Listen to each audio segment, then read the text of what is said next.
पहला सोपान, चाहे गृहस्थ हो चाहे विरक्त हो, ध्यान देकर सुनो।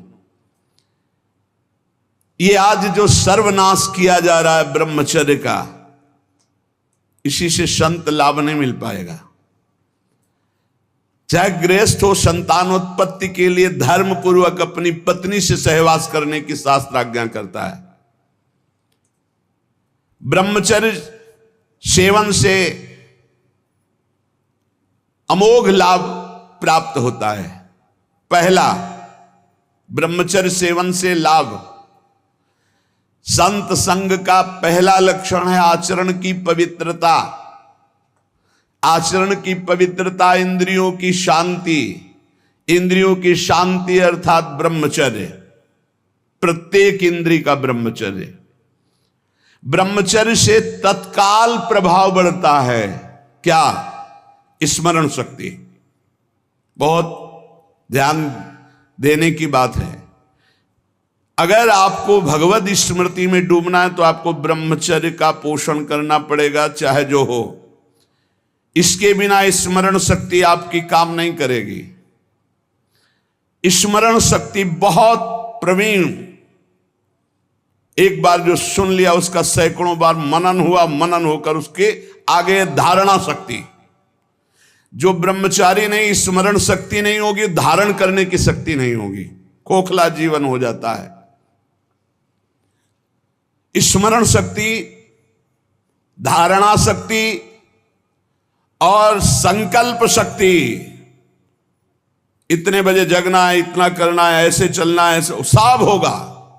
और जब ब्रह्मचर्य नहीं तो चाहे 1000 बार संकल्प करो, तुम्हारे काम में नहीं आएगा। स्मरण शक्ति, धारणा शक्ति, संकल्प शक्ति, इच्छा शक्ति जिसे कहते, और उत्साह शक्ति और शरीर शक्ति, ये शक्तियां उसके अंदर प्रकाशित होती हैं जो ब्रह्मचर्य का पोषण करता है। स्मरण, धारण करना, जो संकल्प नियम ले उसका अक्षरशः पालन करना, और उत्साह बना रहना, और शरीर में स्फूर्ति रहना। ब्रह्मचर्य एक विलक्षण महाव्रत है। ब्रह्मचारी का सौंदर्य प्रस्फुटित होता है। एक नूर उसके चेहरे पे झलकता है जो ब्रह्मचर्य को धारण करता है। एक नवीन आकर्षण, बालवत चेहरा, एक आकर्षण होता है भागवती। और जिसका ब्रह्मचर्य पुष्ट होने लगता है, उसके शरीर से सुगंध आने लगती है। सुगंध, जो भोगी पुरुष होता पास से निकल जाए तो दुर्गंध निकलेगी, और जो ब्रह्मचारी होगा तो उसके शरीर में सौरभ होगी। ब्रह्मचारी का एक एक रोम तेज से युक्त होने लगता है। चेहरे पर हर समय प्रफुल्लता, मुस्कान, उसका हृदय नंदनवन हो जाता है, आनंदवन। बिना किसी कारण की प्रसन्नता बनी रहती है। शरीर अगर किसी असाध्य रोग से युक्त है तो भी उसके विचार कभी रोगी नहीं हो सकते, विचार स्वस्थ रहता है। और जो ब्रह्मचर्य नष्ट करता है, स्मरण शक्ति नष्ट, धारणा शक्ति नष्ट, इच्छा शक्ति नष्ट, उत्साह नष्ट, शरीर शक्ति नष्ट, सिकुड़ा हुआ मुंह, खिन्न मुंह, देखने से ही लगेगा पता नहीं कितना बोझा लादे हुए बैठा है दिमाग में। पथ्यास्यायी व्यायामी स्त्रीस्तु जितात्मा नरो न रोगी स्यात्। रोगी कौन नहीं है? बोले जो सदैव पथ्य का भोजन करता है और मित भोजन, हित और मित, शरीर के अनुकूल, साधना के अनुकूल, और थोड़ा भोजन करता है, पथ्यास्यायी। दूसरा व्यायामी, रोज सत्संग में घुमा घुमा करके, चाहे आप 15-20 मिनट ही करें, व्यायाम करें। 2-3 किलोमीटर आप दौड़ो, चलो बाहर दौड़ने के लिए, नहीं तो ऐसे यंत्र चल गए, ट्रेडमिल, ऐसे यंत्र चले हैं, उसी में दौड़ लो। नहीं ट्रेडमिल तो दौड़ लगाओ। शरीर को एक बार पसीना पसीना करो, थोड़ी सी बैठक, थोड़ी सी थोड़ा व्यायाम करो। ये साधना के लिए, भगवत प्राप्ति के लिए कह रहे हैं, कोई कुश्ती लड़ने के लिए नहीं कह रहे। ये जरूरी है। पथ्यास्यायी, पथ्य का भोजन, मित भोजन करने वाला, और व्यायामी, और स्त्रीषु जितात्मा। स्त्री शरीर है तो पुरुष की तरफ नहीं, पुरुष शरीर तो स्त्री की तरफ नहीं। जितात्मा, आकर्षित ना होना। नरो न रोगी स्यात्, उसे रोगी नहीं कहते, भले वह साध्य रोग से ग्रसित हो। और अगर ये नहीं है तो वो रोगी ही है। आज नहीं तो कल पता चल जाएगा कि वो रोगी है। साधना करने वालों के लिए इंद्रियों को पावन करना, इंद्रियों को संयम में रखना बहुत आवश्यक है। मन के गुलाम, इंद्रियों के गुलाम, स्वेच्छाचारी भोगों की दुर्दशा में पड़ा हुआ मनुष्य है आज। असंयमी मनुष्य का मन और मस्तिष्क, ध्यान से सुन लीजिए, असंयमी जो अपनी इंद्रियों मन को मनमानी लगाए हुए है, उसका मन और मस्तिष्क और हृदय सड़ा देते हैं, जीवन को सड़ा देते हैं। मन और इंद्रियों को संयम में रखकर भगवत चरणारविंद से नहीं जोड़ोगे, सड़ा देंगे तुम्हें। तुम्हारे अंदर ही इतनी सोच गलत कर देंगे, जलोगे। जो ब्रह्मचर्यहीन है, मनमानी आचरण करता है, ध्यान से सुनो। पहला लक्षण अशांत, दूसरा कहीं मन न लगना, अस्थिर चित्त, तीसरा अस्वस्थ, चौथा मलिन स्वभाव, हीन स्वभाव। किसी भी कार्य को कह दो सबसे पहले ना, उत्साहहीन, हर कार्य के लिए बोझा मानना, ना कर देना, सदा के लिए भय का डेरा पड़ जाना अंदर।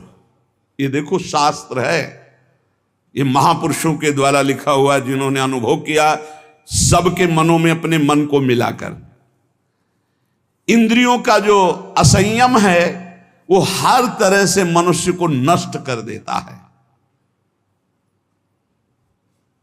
लोग अंदर का सुधार नहीं करते। जहां जहां असंयम है वहां वहां अशांति है, दुख है, बेविचार है। संयम विहीन जीवन शुष्क, उदासहीन, पशुवत जीवन है। पूर्ण ब्रह्मचर्य तो देश का, समाज का, आत्मा का, सबका परम लाभ, अपना परम लाभ। चाहे गृहस्थ हो चाहे विरक्त, जरूरी है अपनी शक्ति को नष्ट करना, आवश्यकता के अनुसार धर्मयुक्त प्रयोग तो ठीक है। हम तो प्रणाम करते हैं उन गृहस्थों को जो गृहस्थ होते हुए ब्रह्मचर्य का नियम वृंदावन में लिए हुए और दूर दूर जगह देशों में रहते हैं और ब्रह्मचर्य का नियम लिए हुए। एक तो परिवार अमेरिका में है, आए हुए हैं कुछ समय से, भी हम वृंदावन में सत्संग में भी होंगे। सब सुविधा, अमेरिका जैसे देश में रहने सब सुविधाएं, और बड़े ही सरल सात्विक वृत्ति से, और हितधाम में कसम खाई थी ब्रह्मचर्य की, कि हम दोनों मिलकर के कसम खाते हैं कि आज के बाद ब्रह्मचर्य रहेंगे। कैसा जीवन! अपने तो कितने ऐसे परिवार हैं, हम तो उनको प्रणाम करते हैं जो एक साथ पति पत्नी रहकर संयम पूर्वक जीवन व्यतीत कर रहे हैं। बलिहारी भगवान की असीम कृपा है, जिसके संग का डर बना रहता उसी संग में रहकर दोनों निकल गए। कितनी बड़ी हेतु की कृपा! यह है आश्चर्य, यह है आश्चर्य। रात दिन एक साथ रह रहे हैं, फिर भी कसम खा के ब्रह्मचर्य रहे हैं। कितनी अपार कृपा श्री जी की! कैसा मन कर देती है श्री जी, नहीं तो बहुत कठिन है, बहुत कठिन है। वही जानते हैं जो इस मार्ग में चलते हैं। जो आचरणहीन है, जिसका भोजन ठीक नहीं है, अब लाख बार कहा जाता है सतोगुण भोजन करो, सात्विक भोजन करो। बाजार का ये अमुक चीज आनी चाहिए। कितने ऐसे बाजार की पैकिंग की चीजें निकलते हैं जिसमें कीड़ा रेंगते हुए चलते हैं। आप फिर पता नहीं कौन सी बुद्धि लोगों में फैल रही है कि घर का दाल रोटी बना करके नहीं खाएंगे, बाजार का आना, ऑनलाइन आना चाहिए। ऑनलाइन में हो जाओगे, हाँ ऑनलाइन में चले जाओगे। बहुत समझो सावधान, खान पान, नहीं तो ऑनलाइन में बुद्धि घूमेगी। श्री जी में चित्त लगाने के लिए थोड़ा ऑनलाइन से हटो, थोड़ा सा अपने चित्त को सुधारो। हम कह रहे हैं जबान में अगर सात्विक भोजन केवल जाएगा तो भजन में बहुत रुचि होगी, संयम से रह पाओगे।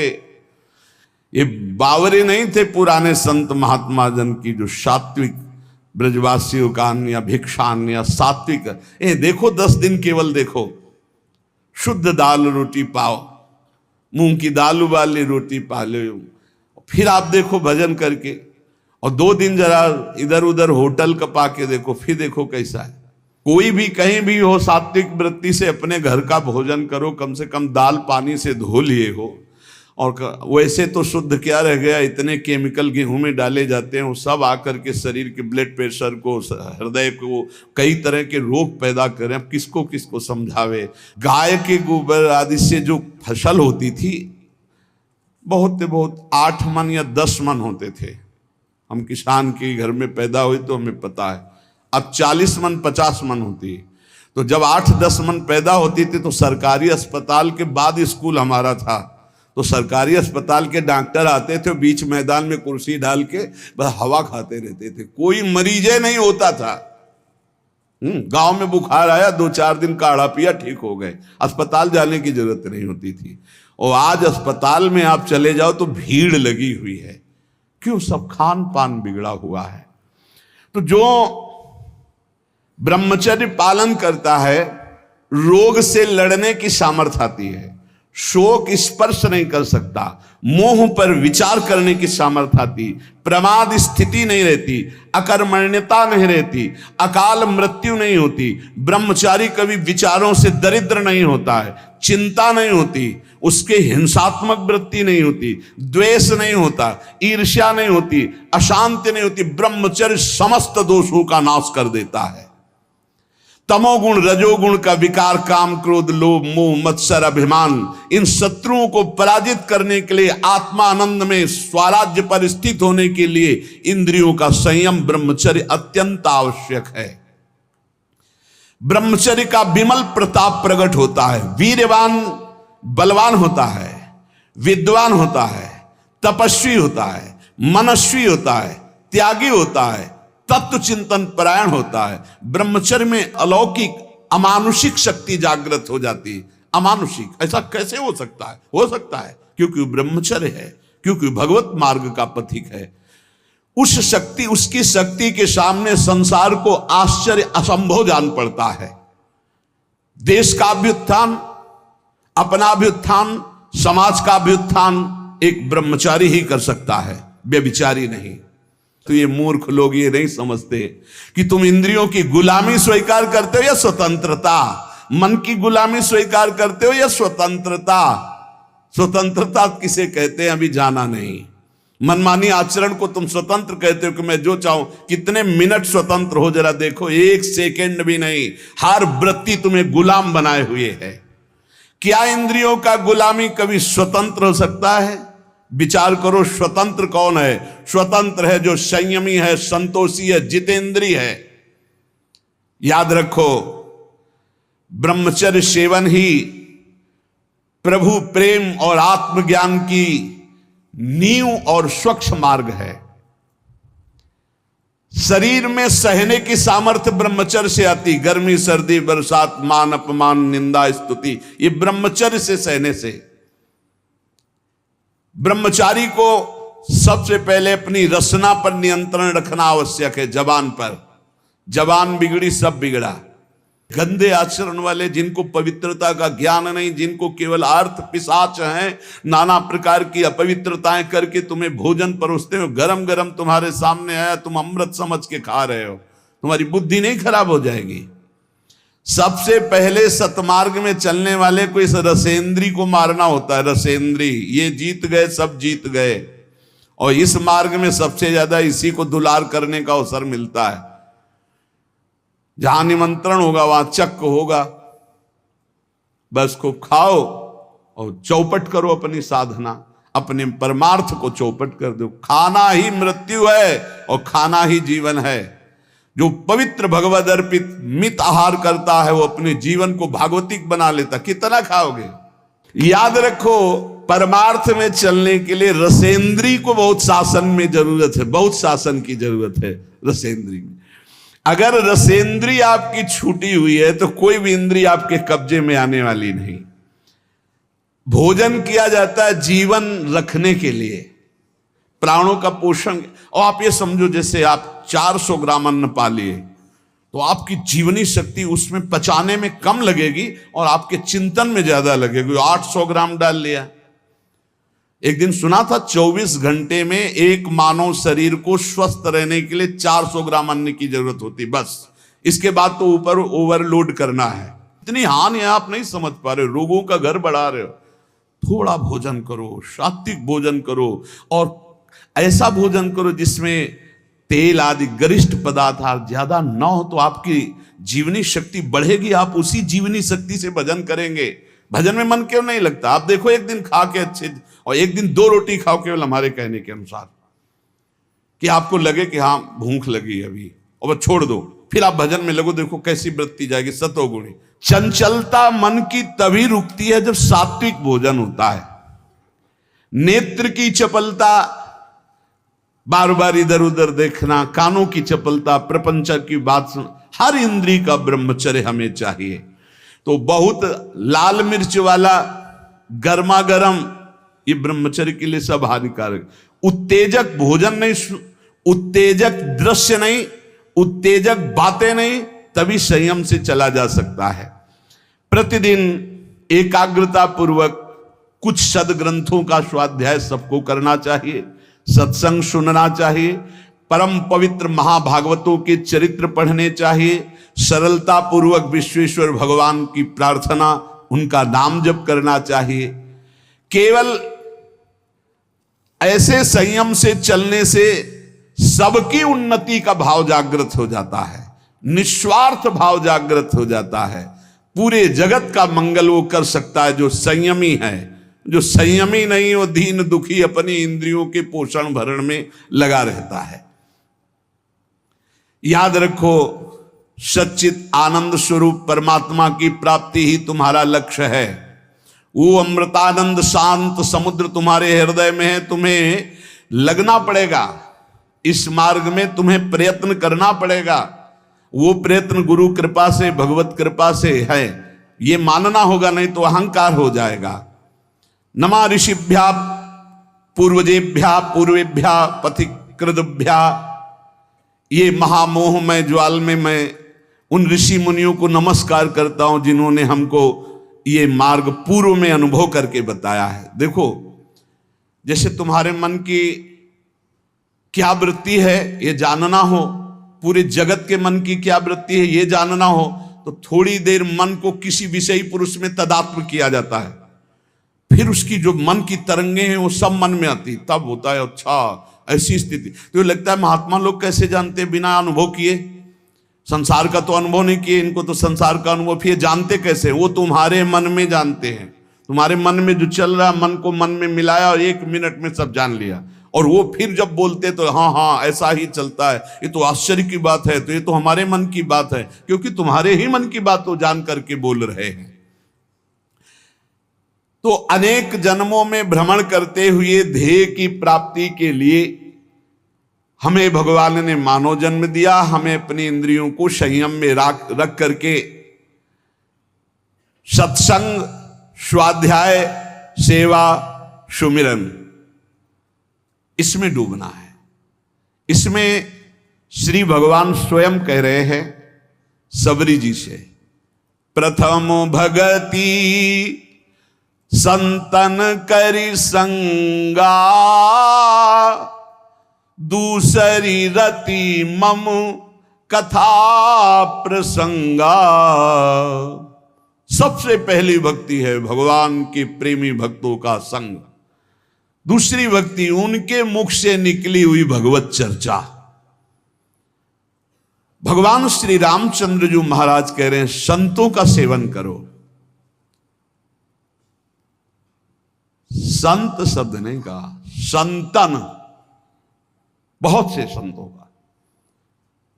संत और संतन बहुवचन प्रयोग किया। जहां भी भगवान की चर्चा करने वाले प्रेमी भागवत जन मिले, उनकी एक एक बात गौर से सुनो, अपने जीवन में धारण को, लेकिन भगवान से युक्त। भगवान ने जाति पक्ष को नहीं कहा, कुल पक्ष को नहीं कहा, विद्या पक्ष को नहीं कहा। जाति पाति कुल कर्म धर्म बड़ाई ये सब भगवान कहते मुझे। एक बार एक कारे नाम के मुसलमान भक्त थे, उनको स्वप्न में भगवान श्री कृष्ण ने एकदम, तो सब भूल गए और बस भगवान श्री कृष्ण के आशिक हो गए। उनको भक्तजन कारे ही कहने लगे, श्याम सुंदर के नाते से कारे ही। वो बड़े महान, हर समय केवल कृष्ण कृष्ण कृष्ण और उसमें डूबे रहते हैं। एक समय भ्रमण करते हुए वो जब नीलांचल पहुंचे तो जगन्नाथ जी के दर्शन के लिए बड़ा प्रेम उमड़ा। जब वहां दर्शन के लिए गए तो मंदिर में परिचय पूछा गया, क्योंकि उनकी वेशभूषा तो देखते ही संशय हो गया कि, तो पूछा तो उन्होंने सच्ची बात बता दी कि मैं अमुक कुल में जन्मा हूं ऐसा है। उनको धक्का मार के बाहर कर दिया गया। तो जगन्नाथ जी के मेन प्रधान द्वार से ही उनको, जो सेवक जन थे उनको ऐसा मान करके द्वार से ही उनको हटा दिया गया।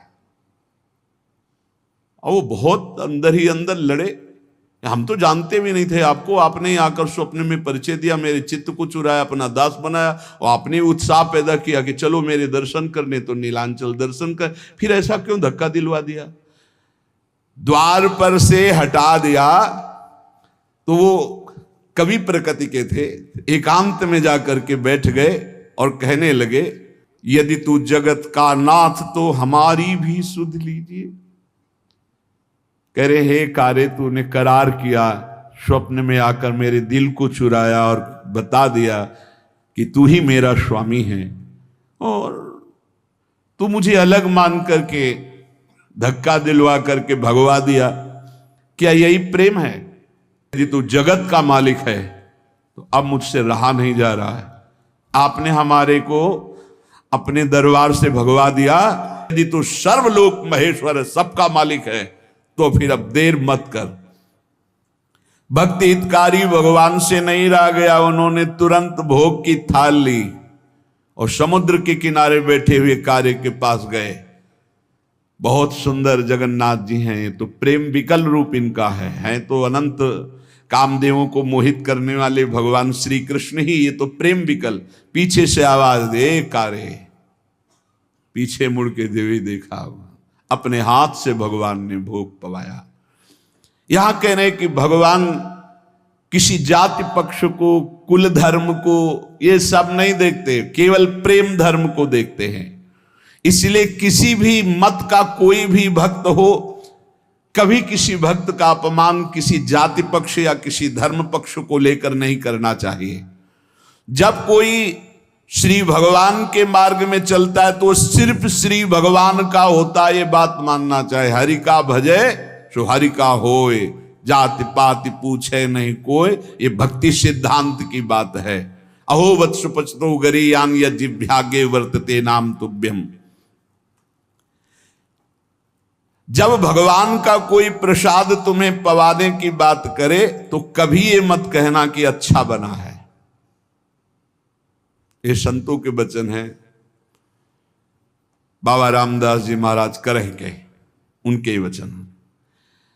जब तुम्हें कोई भगवत प्रसाद दे तो कभी मत कहना कि बहुत अच्छा बना है, क्योंकि अच्छापन तो ठाकुर जी ने पाया है, हम तो प्रसाद पा रहे हैं। कैसा? बहुत प्रसाद मंगलमय मृदु स्वादिष्ट, क्योंकि प्रियालाल ने पाया, अच्छा बना है। नहीं, नमक कम है या नमक ज्यादा है या कैसा, इस तरह का व्यवहार करने से प्रसाद में अपराध बुद्धि हो जाएगी।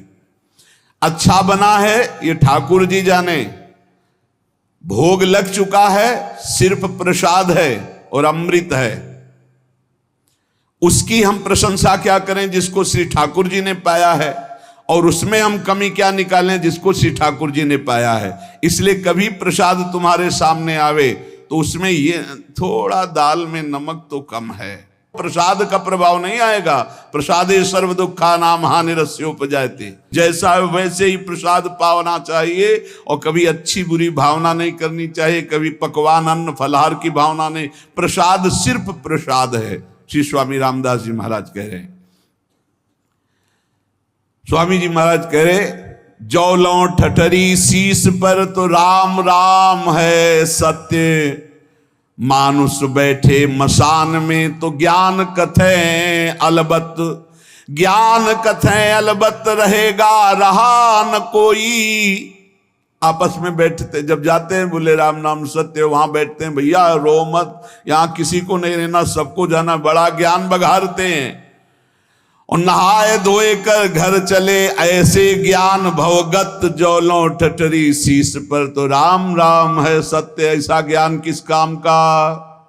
आपस में बैठकर ज्ञान की चर्चा की, संसार में सब असत्य है, नाशवान है, रो मत, और घर गए फिर उसी असत्य में लग गए। इसलिए हमें चाहिए कि ऐसे हम संतों का संग करके उस ज्ञान को व्यर्थ ना करें। बड़ा सूक्ष्म स्वरूप महापुरुषों ने वर्णन किया। आप इतना वर्णन करते हैं कि सब संत कृपा से ही भगवत प्राप्ति होती, ज्ञान की प्राप्ति होती है, तो प्रयत्न फिर किस बात का? बहुत सुंदर महापुरुषों के सामने जो प्रश्न किए गए, संत भाव कृपा भाव इसी से भगवत प्राप्ति होती है, फिर प्रयत्न की क्या जरूरत है? यदि प्रयत्न की जरूरत है तो यह क्यों वर्णन किया जाता है कि भगवत प्राप्ति प्रयत्न से नहीं होती, कृपा से होती है? भगवत कृपा से होती तो सबको भगवत प्राप्ति हो जानी चाहिए, क्योंकि प्रयत्न से होती नहीं है। और प्रयत्न से होती तो फिर भगवत कृपा से होती है, ऐसा कैसे हो सकता है? संत कृपा से होती है, भगवत कृपा से होती है, यही शब्द सुनते चले आ रहे हैं। हमारा प्रयास, हमारे प्रयत्न से भगवत प्राप्ति नहीं होती, ठीक है? तो सबको भगवत प्राप्ति हो जानी चाहिए, क्योंकि संत और भगवान की समान सब पर कृपा होती, फिर प्रयत्न की जरूरत क्या है? फिर यह क्यों कह दिया जाता है कि तुम अधिकारी नहीं हो? अधिकारी अनाधिकारी से क्या मतलब? कृपा तो सबके ऊपर बराबर है, और संत भगवान की कृपा में कोई भेद नहीं होता, इसलिए सबका कल्याण हो जाना चाहिए। तो क्यों नहीं होता? इसका उत्तर यह है कि भगवत प्राप्ति केवल भगवत कृपा, संत कृपा से ही होती है, मोक्ष मूलम गुरु कृपा। पर परमात्मा की कृपा, संत की कृपा सभी पर है, बिल्कुल सत्य समझो। पर तीव्र चाह आपको करनी होगी। तीव्र चाह में जो आपके अंदर व्याकुलता पूर्वक नाम जप है, नाम कीर्तन, ये उन्हीं की कृपा से हो रहा है। आपको चाह सत्संग सुन के करनी होगी, मुमुक्षता आपको धारण करनी होगी। मुझे भगवत प्राप्ति करनी, ये निश्चय आपको करना होगा। भगवत कृपा, संत कृपा में बड़ी सामर्थ्य है, परंतु भगवत कृपा और संत कृपा को चाहते कितने लोग हैं? ईमानदारी से देख लो। परमात्मा की कृपा, संत की कृपा पर कितने लोग अपने जीवन को अर्पित किए हैं?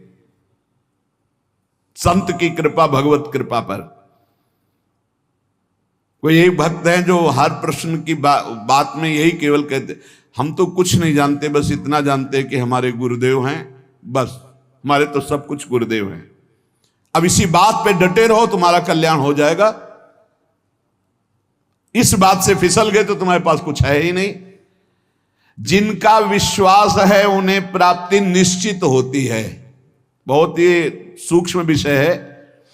यदि ये कहा जाए कि परमात्मा की प्राप्ति तो सभी चाहते हैं, तो बिल्कुल गलत है। इतने लोग बैठे हैं, परमात्मा की प्राप्ति किसे चाहिए? किसे प्रियालाल चाहिए? हृदय से देखो किसके अंदर चाह है। ऐसी चाह जिसमें कोई भी अन्य चाह ना हो। परमात्मा प्राप्ति की चाह तभी मानी जाती है जिसमें अन्य कोई चाह ना हो। और देख लो, अन्य चाह है, इसलिए परमात्मा प्राप्ति की चाह नहीं मानी जाएगी, प्रबल चाह नहीं है।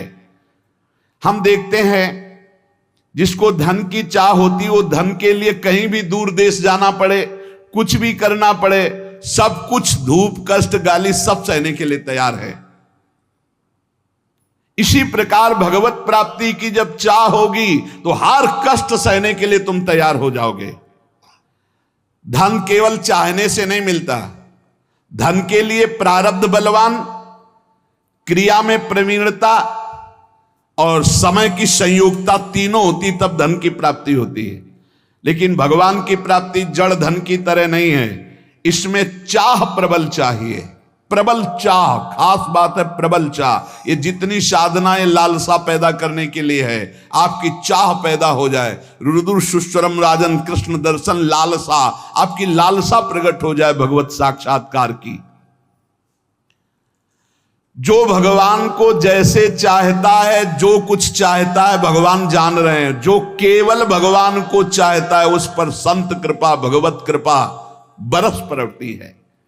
सत्य मानो, उसकी चाह कभी निष्फल नहीं होगी, उसे निश्चित भगवत प्राप्ति होगी। अमोघ है। भगवान की चाह से बिना ही प्रयत्न किए भक्त की चाह अपने आप पूर्ण हो जाएगी। इतना स्मरण रखना चाहिए कि भक्त की चाह होनी चाहिए भगवान से मिलने की। यदि कहे कि भक्त की बिना चाहे भगवान क्यों नहीं मिल जाते, तो इसका उत्तर है कि भगवान सर्वत्र हैं, उनके अंदर कोई चाह नहीं है। जब भक्त चाह करता है तो भगवान के हृदय में उससे मिलने की चाह पैदा हो जाती। नहीं, सर्वत्र हैं, वो व्याप्त हैं, वो समरूप से विराजमान है। वो तुमसे मिलना तब चाहेंगे जब तुम मिलना चाहोगे, और जितना मिलना चाहते हो उतना हो। तुम स्त्री रूप में चाहते हो स्त्री रूप में वो हैं, धन रूप में चाहते हो धन रूप, जो चाहोगे वैसे हैं, आज भी तुम्हारे साथ है। और जब इन रूपों का त्याग करके भगवत रूप चाहोगे तो वही चाह आपको जाकी रही भावना जैसी प्रभु मूर्ति देखी तिन तैसी। इस पर शंका होती है कि जब भक्त की चाह से ही भगवान में चाह होती है तो भगवान की कृपा की प्रधानता हुई कि भक्त की प्रयत्न की प्रधानता हुई। आप कहते हैं संत कृपा से भगवत प्राप्ति होती है, तो निर्णय आया कि भक्त की चाह से ही भगवान के हृदय में मिलन की चाह होती है। तो प्रधानता तो भक्त का प्रयत्न ही हुआ ना। बड़ा सुंदर विवेचन है। इसका उत्तर है कि भगवान को प्राप्त करने की इच्छा मात्र को प्रयत्न नहीं कहा जाता। क्यों? क्योंकि भगवान ने मनुष्य शरीर दिया, भगवान ने संत समागम दिया, संत समागम सुन करके साधन मिला, साधन से आपके अंदर चाह पैदा हुई। ये सब कुछ भगवान की तरफ से आपको मिल रहा है, आप इसमें कहीं नहीं हैं। यदि इसी को प्रयत्न माने तो इतना प्रयत्न तो अवश्य साधक को करना पड़ेगा ही कृपा प्राप्त करने के लिए।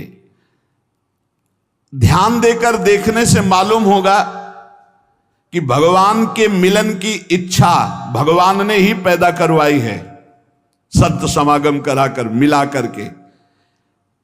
दुनिया के लोग नाना प्रकार के पदार्थों की इच्छा करते हैं, परंतु क्या उनकी इच्छा के अनुसार सब कुछ मिल जाता है क्या? नहीं।